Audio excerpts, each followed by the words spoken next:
साथियों, हम और आप कभी कभी इतने अपने परिस्थितियों से, आर्थिक परिस्थितियों से, धन के अभाव में इतने मजबूर हो जाते हैं कि सोचते हैं कि कुछ क्या करें कि हमारा कारोबार थोड़ा अच्छा चले, हम पे ज़्यादा पैसा आ जाए, जीवन की जो मूलभूत आवश्यकता हैं वो आसानी से पूरी होती रहें, जो जिम्मेदारियां हैं हमारे कंधों पर वो पूरी होती रहें। इसके साथ साथ साथियों, इस समाज में कुछ ऐसे भी लोग हैं जो येन केन प्रकारेण किसी भी तरह ये चाहते हैं कि हमारी आमदनी बढ़े, हमारे पास पैसा बढ़े, भौतिक सुख सुविधा बढ़े। और उसके लिए साथियों बहुत से लोग अंधविश्वास का भी सहारा लेते हैं। अंधविश्वास के चक्कर में, तंत्र मंत्र के चक्कर में वो ऐसा कर्म कर बैठते हैं जो समाज के लिए भी घातक है, कानून की नज़र में भी दोषपूर्ण है। और ऐसे लोग कानून सलाखों के पीछे पहुंच जाते हैं। 22 जून 2024 को साहिबाबाद की कॉलोनी है, पंचशील कॉलोनी, उसके जंगल में पुलिस को एक शव मिलता है। और शव क्या है कि वो धड़ मिलता है और उसका सिर नहीं होता। पुलिस आसपास के क्षेत्र में, पूरे जंगल में छानबीन करती है, लेकिन धड़ का जो सिर होता है वो नहीं मिलता, शव का जो सिर होता है वो नहीं मिलता उसको। साथियों, पुलिस ने धड़ ला के उसका पोस्टमार्टम करा के क्रियाकर्म करा दिया। पुलिस गुपचुप तरीके से अपने इस वारदात को खोलने के लिए लग गई, लेकिन उसे कहीं सफलता नहीं मिल रही थी। अभी 2 दिन पहले साहिबाबाद की हिंडन क्षेत्र की पुलिस आयुक्त निमिषा पाटिल ने इस वारदात का जो खुलासा किया है, उस खुलासे को सुनकर वाकई ऐसा लगता है कि मानव की, आज के इंसान की दौलत, अधिक से अधिक दौलत कमाने के लिए भूख इतनी जाग गई है कि वो अच्छा बुरा, पाप पुण्य कुछ नहीं सोचता, किसी का भी मर्डर कर सकता है, तंत्र मंत्र के नाम पर, अंधविश्वास के नाम पर किसी को भी धोखा दे सकता है, छल कर सकता है। साथियों, निमिषा पाटिल द्वारा जो इस वारदात जो हुई उसका जो खुलासा किया गया है, खुलासा इस तरह हुआ, काफ़ी छानबीन करने के बाद जब पुलिस को कोई सूत्र हाथ नहीं लगा तो पुलिस ने आसपास की जो सोसाइटी थी वहाँ CCTV कैमरे लगे हुए थे, उनको खंगालना शुरू किया। और जंगल के सामने जो कोने पर एक सोसाइटी थी, उसके 8वें तल पर एक फ्लैट पर CCTV लगा हुआ था, उसकी रिकॉर्डिंग ली गई। तो वहाँ देखा गया कि 21 जून की रात को 2:30 बजे एक ऑटो जहाँ वो धड़ मिला था वहाँ आके रुका था। पिक्चर को और जूम करके देखा गया तो ऑटो के पीछे 2 त्रिकोण नज़र आए। उन त्रिकोण को आगे लेके पुलिस ने अपनी छानबीन आगे बढ़ाई। साहिबाबाद से वो दिल्ली के क्षेत्र में भी पहुंची छानबीन करते करते, और पुलिस को एक अपराधी हाथ लग गया। उसका नाम था विकास उर्फ मोटा।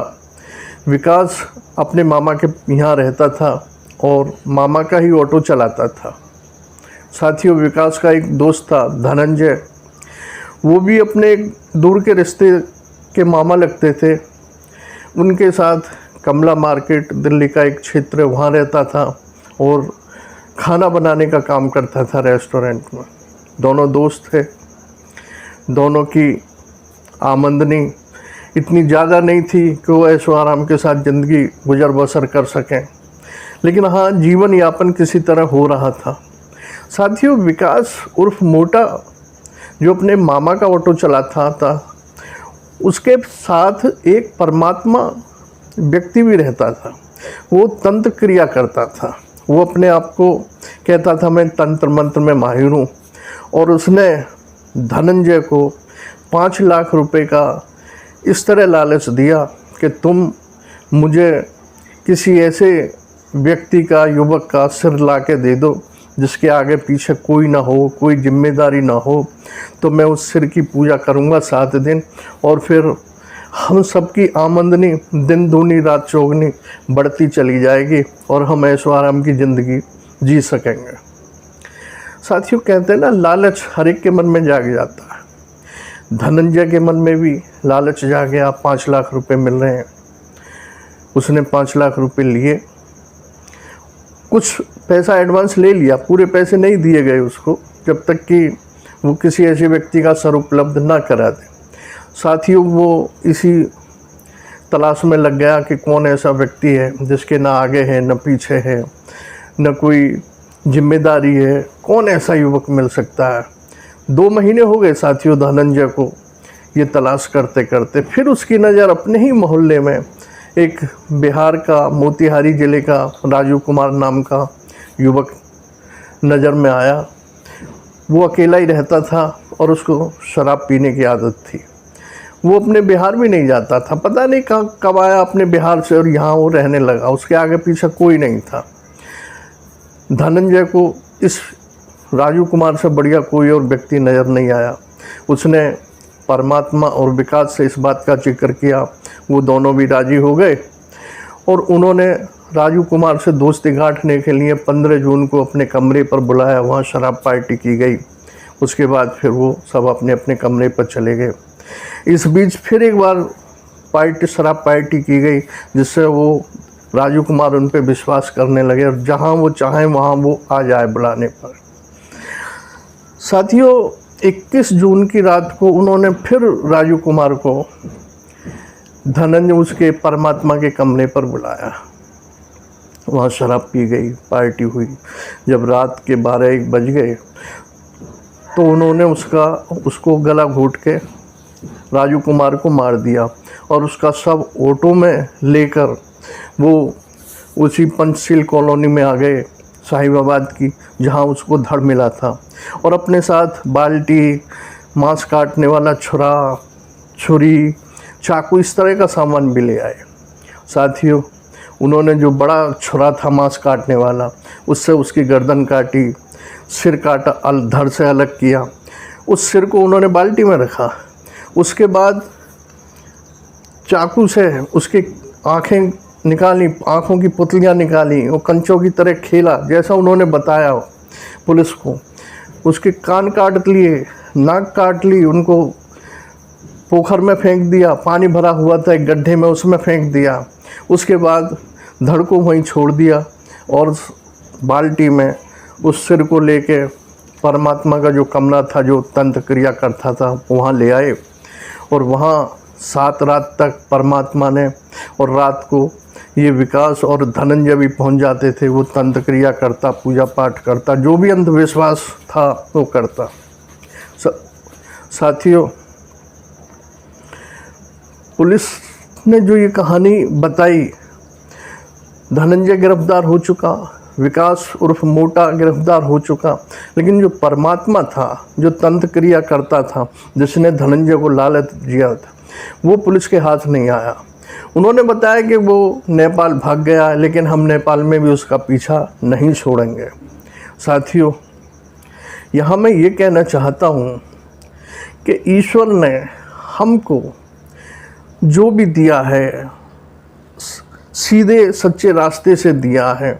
हमें उसी पे सब्र करना चाहिए, संतोष करना चाहिए, न कि शॉर्टकट रास्ते से या तंत्र मंत्र के द्वारा हम कोई ऐसा जघन्य कार्य करें जिससे हम कानून के शिकंजे में फंस जाएं। साथियों, कहते हैं ना, इंसान की भूख दौलत के लिए औलाद से भी ज़्यादा हो गई है आज के समय में। और ये दौलत की भूख ही थी जो धनंजय ने राजू कुमार के साथ विश्वासघात करने के लिए मजबूर कर दिया। विकास को भी ये भूख जागी कि जब तंत्र मंत्र हो जाएगा, क्रिया हो जाएगी, तो हमारी और सबकी आमदनी दिन दूनी रात चौगनी आगे बढ़ेगी। लेकिन साथियों, तंत्र मंत्र से न कोई काम चलता है। इस तरह के तंत्र मंत्र से कोई काम नहीं चलता कि हम किसी को छल करके किसी की हत्या करें। ऐसे तंत्र मंत्र करें कि किसी के सिर को काट के उसकी पूजा करें, ये किसी किताब में नहीं लिखा, किसी भी धर्म में नहीं बताया गया। ये मानसिक विकृति के लोग हैं, इनकी मानसिकता इतनी विकृत हो चुकी है कि कहा नहीं जा सकता। साथियों, मेरी तो आप सबसे यही अपील है, यही प्रार्थना है कि हमें कभी भी इस तरह के अंधविश्वास के कामों में कोई भी रुचि नहीं रखनी चाहिए। ये अंधविश्वास ही तो है।